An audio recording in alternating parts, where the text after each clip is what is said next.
Bom, vamos lá, um exercício da disciplina de Física 3, né? Ou circuitos elétricos, que trata de determinar a resistência equivalente vista pelos pontos A e B. Podem ver, o ponto A e B está aqui. A gente analisar a configuração dessa resistência, a gente vê que é uma configuração mista. Por que mista? Porque temos elementos em série e elementos em paralelo. Qual o procedimento para resolver isso?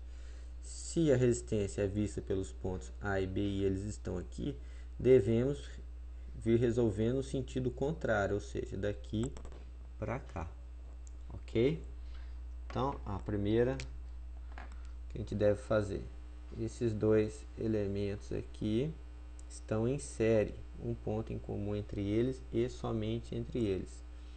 Então, essa resistência aqui, chamar de resistência equivalente 1. Se os dois elementos estão em série, então a resistência equivalente é a soma 6 mais 4, que é igual a 10 ohms. Então, vou redesenhar brevemente o circuito aqui. Ponto A tem aquele resistor de 3, um resistor aqui no meio, tem um resistor de 2 aqui, aqui o ponto B, e o que a gente calculou aqui, colocá-lo aqui. Esse é o de 10, que já estava lá, e o nosso de 10, esse daqui. Agora, como fica? Esses dois elementos aqui estão em paralelo. Vou chamar de R, EQ2. Dois elementos em paralelo. Então, a resistência equivalente é o produto pela soma.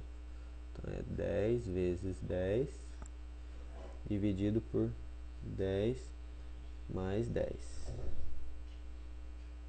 Aqui vai dar 100 dividido por 20, que é igual a 5 ohms. Então, agora, mais uma vez, a gente redesenha o circuito. Fazendo passo a passo, parte por parte, fica mais fácil a compreensão. Ok?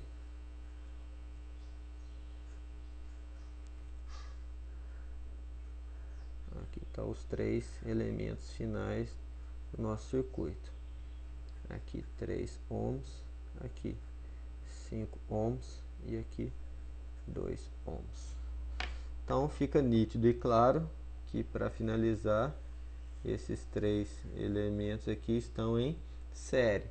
Então a minha resistência equivalente final vai ser a soma entre os três elementos. 3 mais 5 mais 2. Então a resistência equivalente, que é vista pelos pontos A e B, é igual a 10 ohms. É interessante fazer sempre passo a passo e por partes, redesenhando os circuitos, pois nos facilita e muito a visualização do que está em série e do que está em paralelo. Com a prática, vocês vão fazendo isso direto, sem precisar redesenhar, mas requer uma maior prática nisso. Então, para quem está começando, recomendo que façam os exercícios de associação mista, principalmente redesenhando os circuitos parte a parte.